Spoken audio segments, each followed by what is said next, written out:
समय भी हो गया, हाँ टाइम भी हो गया। तो अभी बात चल रही थी महाभारत की। महाभारत में कहीं कहीं ऐसा हुआ कि छल ही छल है, छल ही छल है। एकलव्य को देख लीजिए। एकलव्य ने सोचा कि गुरु द्रोणाचार्य सबको सिखा रहे हैं और जरा मैं भी जाके आग्रह करता हूँ।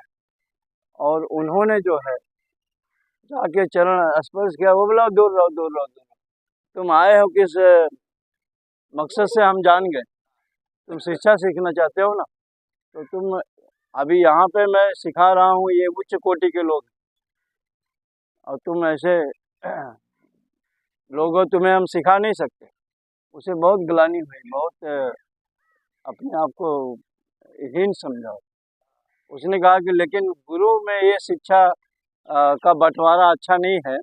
आप मुझे नहीं दे रहे हो, लेकिन मैं देख देख के सीखूंगा। तो वो जा कर के जैसा वो करते थे वैसा वो अभ्यास करता।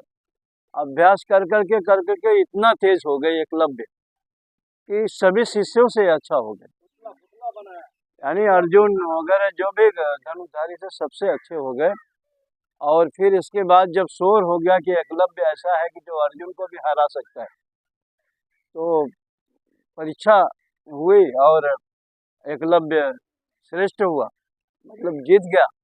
तो इनको लगा कि अगर ये ऐसा जीत रहा है तो आगे चल करके हमारे अर्जुन का नाम खराब हो जाएगा। छल कहाँ पे आता है वो देखिए। अब इसके बाद उन्होंने कहा कि इसको किसी तरह से बुलाया जाए और आमंत्रित किए। एकलव्य आए।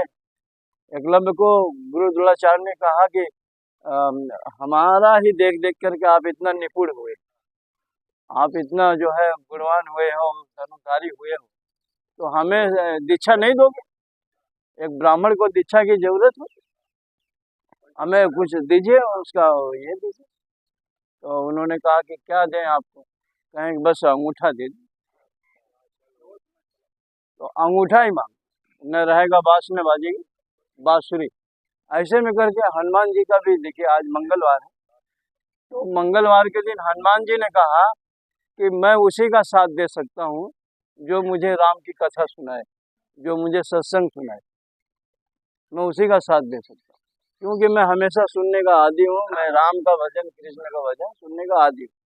और जहाँ भी उनकी मुद्रा देखा जाए तो वो करताल लेके ऐसा, हाँ, बजाए जब प्यारे हनुमान चुटकी, वही हाल है।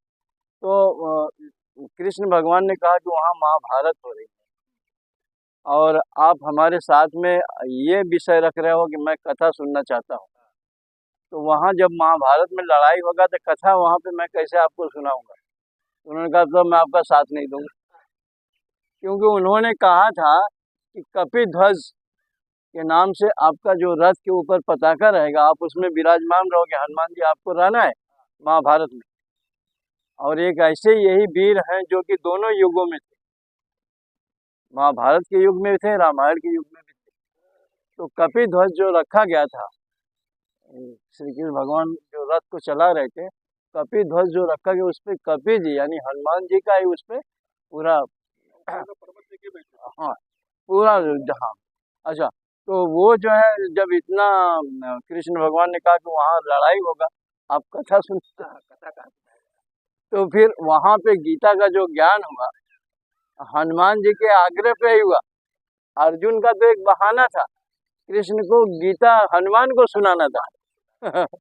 और इतना अच्छा वहाँ पे उन लोगों ने ये विषय रखा कि वो विषय सबको, मतलब जो जो बातें उन्होंने बताई गीता सार से, और तो कोई भी बात उसमें काटने जैसी नहीं है।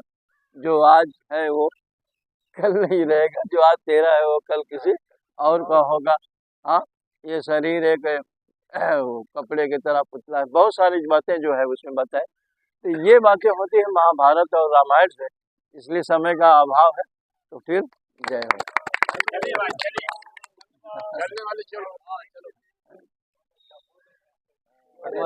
हाँ।